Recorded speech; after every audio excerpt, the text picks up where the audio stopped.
அலைக்கும் வரஹ்மத்துல்லாஹி வபரகாத்துஹு. சில சமயங்களில் நம் வாழ்க்கையில் எல்லாம் நின்றுவிட்டது போல தோன்றும். எதையும் செய்ய முடியாத உணர்வு, மனம் தளர்ந்து நம்பிக்கை குறைந்து போகும். அந்த நேரத்தில்தான் இந்த வார்த்தை உயிர் பெறுகிறது.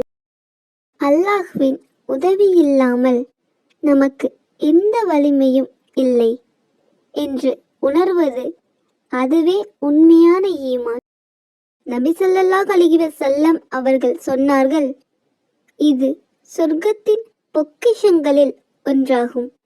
நீங்கள் இதை சொல்லும்போது அல்லாஹ் உங்கள் தோளில் இருந்த பாரத்தை எடுத்து விடுகிறான்.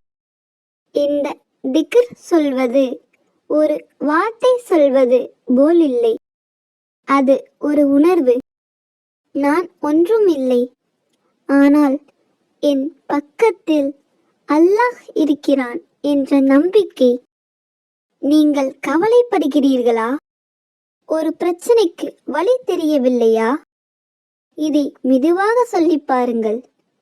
இதயத்திலிருந்து சொல்லுங்கள், கண்ணீருடன் சொல்லுங்கள். ஒவ்வொரு முறையும் இதை சொன்னால் அல்லாஹ் உங்களுக்காக ஒரு கதவை திறக்கிறான். நீங்கள் பார்க்கவில்லை என்றாலும் உங்கள் விதி மாறிக்கொண்டிருக்கிறது. நபி ஸல்லல்லாஹு அலைஹி வஸல்லம் அவர்கள் கூறினார்கள், இதை சொல்வோர் சிரமத்திலிருந்து மீள்வார்கள். இந்த வார்த்தை ஒரு ரகசியம் போல்.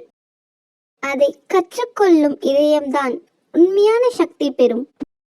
இந்த திக்ரை சொல்லும் போது வானத்தில் ஒரு ஒளி எழுகிறது. அல்லாஹ் கூறுகிறான், என் அடியான் என்னை நினைத்தான், இப்போது நான் அவனுக்கு உதவப் போகிறேன். இவ்வளவு சிறப்புகள் வாய்ந்த அந்த ஒரு திக்ர், லா ஹவ்ல வலா குவ்வத இல்லா பில்லாஹ். நீங்கள் எதையும் இழந்து விட்டீர்களா? கவலைப்பட வேண்டாம். நீங்கள் இன்னும் அல்லாஹ்வை வைத்திருக்கிறீர்கள். அந்த ஒரே நம்பிக்கை போதும். இன்று முதல் சிரமம் வந்தால் சொல்லுங்கள், லா ஹவ்ல வலா குவ்வத இல்லா பில்லாஹ். இதயம் அமைதியாகும், வாழ்க்கையும் மாறும். இந்த வீடியோவால் நீங்கள் பயனடைந்திருந்தால் லைக் செய்து உங்களின் கருத்தை கமெண்ட் பாக்ஸில் தெரிவிக்கவும். மேலும் மற்றவருக்கும் ஷேர் செய்து பிறருக்கும் நன்மை கிடைக்க வழிகாட்டுங்கள். இது போன்ற வீடியோக்களை பார்த்து பயன்பெற நமது சேனலை சப்ஸ்கிரைப் செய்து அருகில் உள்ள பெல் ஐக்கானை கிளிக் செய்யவும்.